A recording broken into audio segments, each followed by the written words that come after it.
Chapter 10 of Political Treatise by Baruch Spinoza. This is the second last chapter, and chapter 10 is the continuation of the coverage about aristocracy.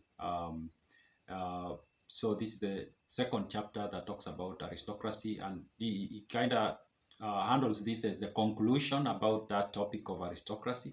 And he does talk about several issues, and I'm going to talk about them in a few videos that I'm creating. So the first thing he talks about in the chapter is about how dominions decay over time, get dissolved or change their form. He doesn't really use the word decay, but whatever he describes is, I thought that word kind of is the right word for whatever he describes. He basically talks about, he asks the question whether aristocracy can be dissolved, or how can aristocracy come to an end, basically. But whatever he describes can be applied to all the other forms of government, democracy, monarchy, more especially democracy. And I think that question can be a similar question for democracy. Now, he quotes Niccolò Machiavelli, and he calls him that most acute Florentine. Machiavelli came from the city of Florence. And he quotes him about that when he's trying to answer the question as to whether an aristocracy can be dissolved, or how can it end or come to an end or change its form. And he says, the primary cause by which dominions of these kinds are dissolved is that which that most acute Florentine, Niccolò Machiavelli, observes in his Discourses on Livy, namely that like a human body, a dominion has daily added to it something that at some time or other needs to be remedied.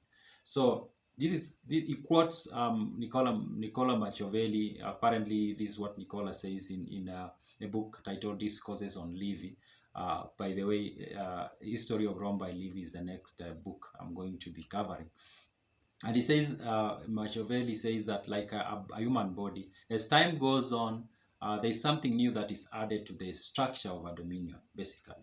And he says at some time or another, these new additions that are added need to be remedied, or need to be removed or looked at, so that they fit in with what he calls the first principle of the dominion, which basically is the first organizations that was made of that dominion is the first principle. And now a dominion, for it to survive for a long time, that first principle has to be maintained, and it is maintained by removing the things that come along and are added to the initial structure. We can call it the constitution. I think that makes it easier for us to comprehend.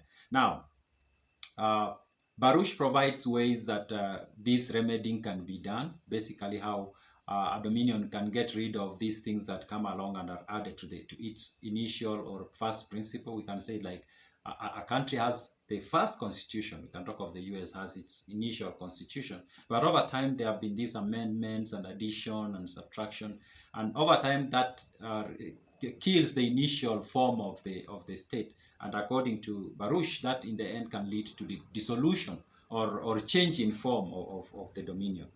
And he says, and so he says, now he says of Machiavelli, what Machiavelli says, he says, it is necessary for something occasionally to occur to bring back the dominion to that first principle on which it was in the beginning established.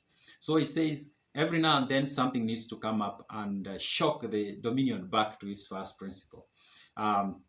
He continues to say, and if this does not take place within the necessary time, its blemishes, the blemishes of the dominion, will go on increasing till they cannot be removed, but with the dominion itself. So he says, if this occasional, we can call it maybe audit, is not done, and then bringing back the dominion to its first principle, if it doesn't happen once in a while, then in the end, the blemishes, which are the new additions that are added to its initial form, end up becoming too much, and at the end of it, nothing can be done about it. It becomes too late. And he says, and this restoration may either happen accidentally or by the design and forethought of the laws or of a man of extraordinary virtue. So he says, this audit, we can call it an audit, trying to take the dominion back to its initial or foundational form, can happen by accident, but it can also happen by being planned for. And he gives two ways that it is planned for. One, he says, is the use of a dictator. That is when it comes to aristocracy. He says a dictator can be appointed every once in a while to help the dominion get back its original form, so that it doesn't find itself to be going so much away from its original form. So the dictator can do that. And he gives us examples of how the ancient Romans did that. The Romans were more or less, we can say it was an aristocracy, the ancient city-state, and sometime they used to appoint a dictator. And in fact, I say the next book I'm going to go through is Livy's History of Rome, and there's a lot of that. Of they go maybe for 10, 20 years, and then a dictator is elected or appointed, and now the dictator has this power of changing everything without having to consult, basically. And he says that's one of the solutions to that problem, so that you have this dictator that comes in maybe after 20, 30 years, and then they have to calibrate. Is that the word? I think, if I'm not wrong, that is the word. Like, take back that form to where it was. The second solution he talks about is the use of what he calls the syndics, and we've mentioned this before. And this is like a group of people who are appointed from the government, basically, from the aristocrats, and they form this kind of like committee, and their main function is to make sure that the government does not break the law or adheres to the laid down constitution or the laws. So he says that's the second option. And he says this second option is better than using a dictator, because a dictator, of course, is an individual. And he says it's easy for a dictator to kind of like, the way he describes it is kind of like he's saying a dictator can basically grab power and retain it. And he uses the line of, in his wish to avoid Charybdis, he falls upon Scylla. I don't know who these individuals were, but the meaning I got out of it is that you can be using a dictator to fix this problem, but then you find yourself in an even bigger problem. Yeah, so that's the take of Baruch about the decay of a state. As I've said, to summarize, he talks about, as time goes by, the state gets all these other things that then get attached to its core structure, and over time those things can distort its core structure. And he says it's necessary that once in a while that is relooked, so that those things are removed. Otherwise, it reaches a point when it's too late and nothing can be done, and the state decays to the point of getting dissolved, or it has to change its form completely.